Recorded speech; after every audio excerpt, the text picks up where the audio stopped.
A couple of years back, I reviewed Ty West's amazing slasher flick X, and then soon followed up with a review of the prequel to that, Pearl, which both of those were good movies. And I just finished watching the third installment of this X trilogy of Mr. West in Maxxxine, fresh from theaters and now streaming on Max. But is this third installment of the X trilogy anywhere as good as the other two films? Or has this one just been completely X'd out and X'd up? Or something like that. Find out in this spoiler free review right now. Big D's Entertainment Rankings and Reviews.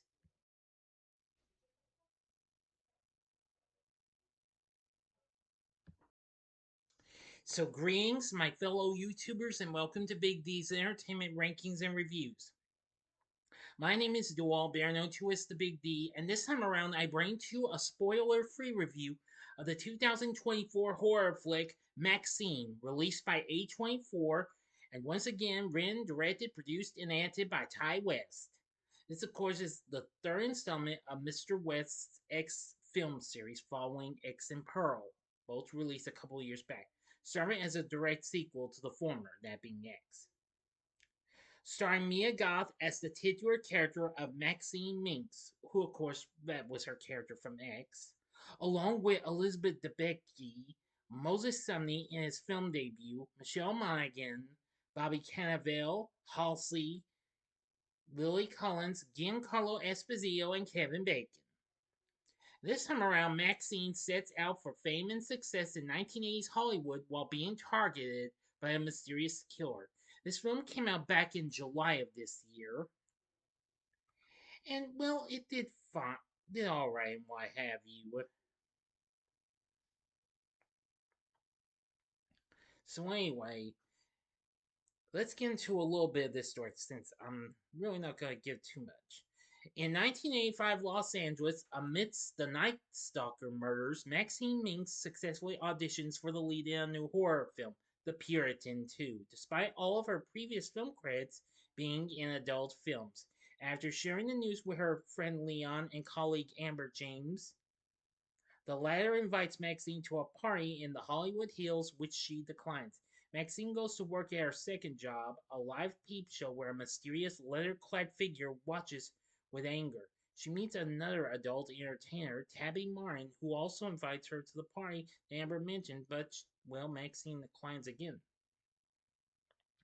The leather clad figure leaves a police evidence videotape containing the film Maxine and her now deceased friends had attempted to make 6 years prior, of course, from the events of X.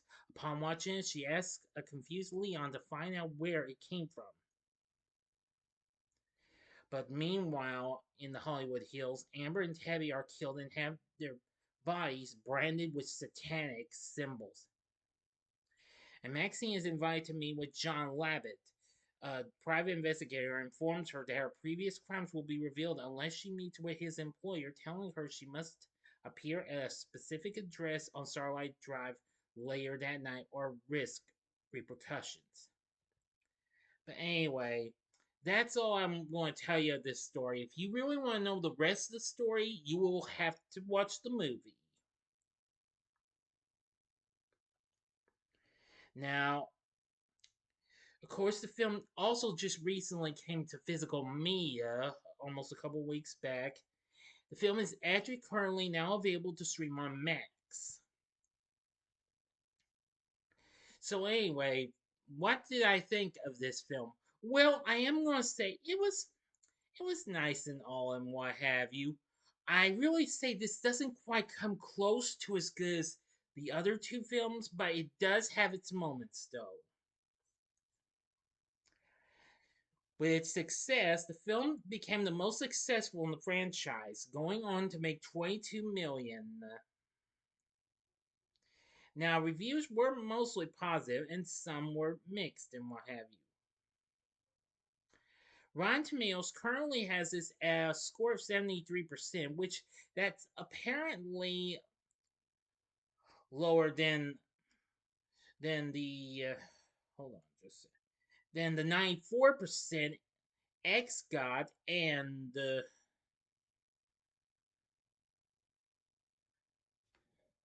92% Pearl had. They say, intoxicating with its maximal style, the film is an uneven but vibrant pastiche. I'm sorry if I mispronounced that word. That drives a stiletto through Hollywood's heart. Metacritic has it a score 64, and audiences polled by CinemaScore gave the film an average grade of a B, which is up from the B minus Pearl got. And Post Track gave it the film a 76% positive score, well, with 59% saying they would definitely recommend it. Now then, I will say that this film does have its flaws and what have you, but nevertheless, I still found this to be pretty entertaining. While I am kind of disappointed that some of the kills weren't really done by the titular character or what have you, like what we saw in Pearl or even from, well, I think you know what occurred in X and what have you, but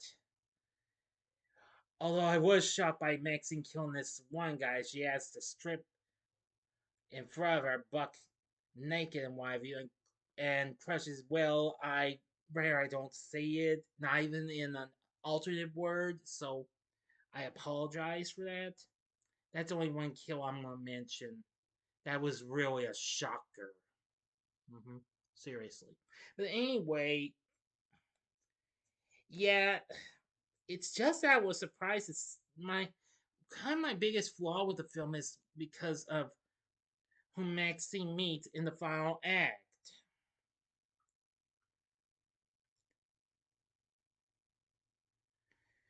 Who happens to be, well, I'm not saying anything about that. That would ruin everything, big time. All I know is just someone who was formerly close to her. Yeah. But anyway, but I'm not telling you who it is. Watch the movie. So that's just one of my big issues with the film. But nevertheless, I still found the film to be pretty entertaining. I did like the 80s atmosphere and feel to the film. Tyler Bates actually was on board to do the score for this since he co-composed the score for X and also for Pearl.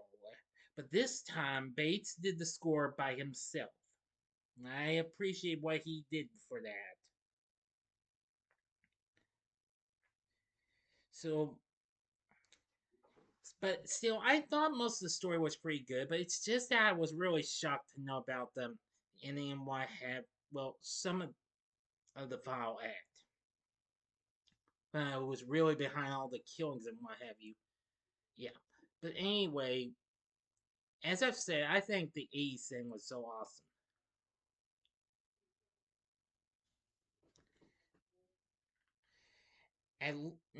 At least with Tyler Bates' score, he aimed to create a bespoke atmosphere with synthesizers and vocal manipulation, as well as various instruments brought together to create an unorthodox sound, with primary focus on the saxophone.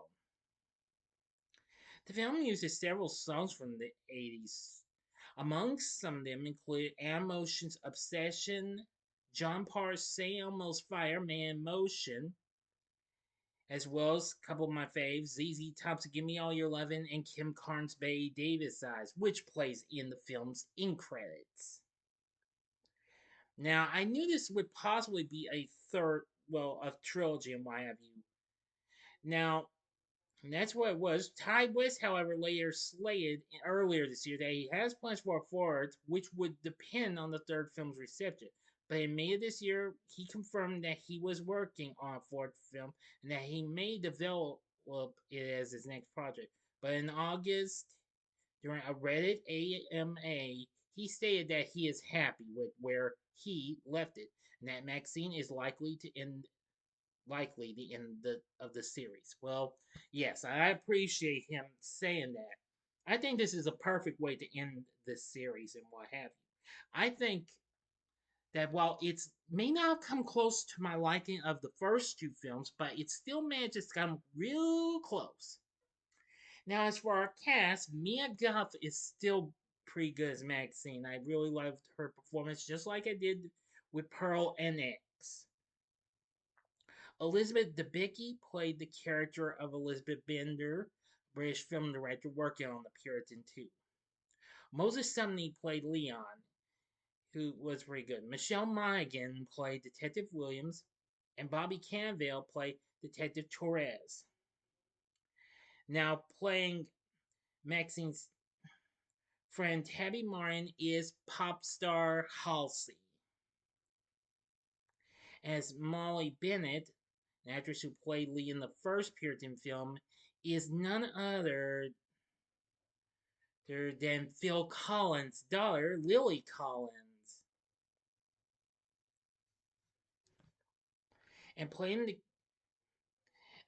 the an agent for the adult film industry and Z-list film actors, Teddy Knight Esquire, is Giancarlo Esposito, who recently appeared in the recent vampire film Abigail this past year. And Kevin Bacon, a fellow who's certainly no stranger to horror flicks, played John Labatt. I really did like his performance as well, so he did pretty well and what have you. So I enjoyed the cast performances. So overall, Maxine is not too bad. Well, it didn't may not quite come close to my liking of the first two, but I still like the film anyway for its cast, its atmosphere, its music, and score from Tyler Bates. Everything was not too bad. It's just that I kind of was surprised by what I saw in the final act and who the killer turned out, the actual killer turned out to be. But anyway, Maxine is a pretty good sequel. I would recommend you check this out. Also, if you are a hardcore completion, it's a one-time watch. But I think you'll enjoy it just like the other two. For my score, I'm gonna give Maxine 4 stars. On a scale of 1 to 10, I'm giving it an 8.5. So what did you think of Maxine? Let me know in the comments section below. If you like this video, click the like button, subscribe, and be a part of the Big D Nation. Continue to help support my channel. Make it grow and make the views grow. Tell all your friends about my channel. Get them to know me, and maybe they'd like to come be part of the Big D Nation and all that stuff. Love to have you. Share my vids with your friends if you like, and you know the rest.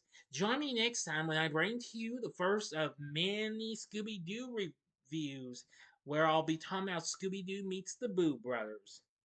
Now, I usually would suggest you check out my reviews of one of the previous films before this, but I decided not this time. I'm sure you probably may or may not have seen them, so I'm gonna put them right up here in the upper left-hand corner and right-hand corner. In the upper left-hand corner is my review of X. The upper right-hand corner is my review of Pearl. Both of those are spoiler-free reviews. Or if you would like maybe something else, you can check out my recent spoiler-free review of Abigail in the bottom left-hand corner. And the bottom right-hand corner is the button you can click to subscribe. If you like rankings and reviews on movies, TV, music, video games, etc., then I'm your guy. Thanks for watching. Until next time, I'm the Big D saying, see ya.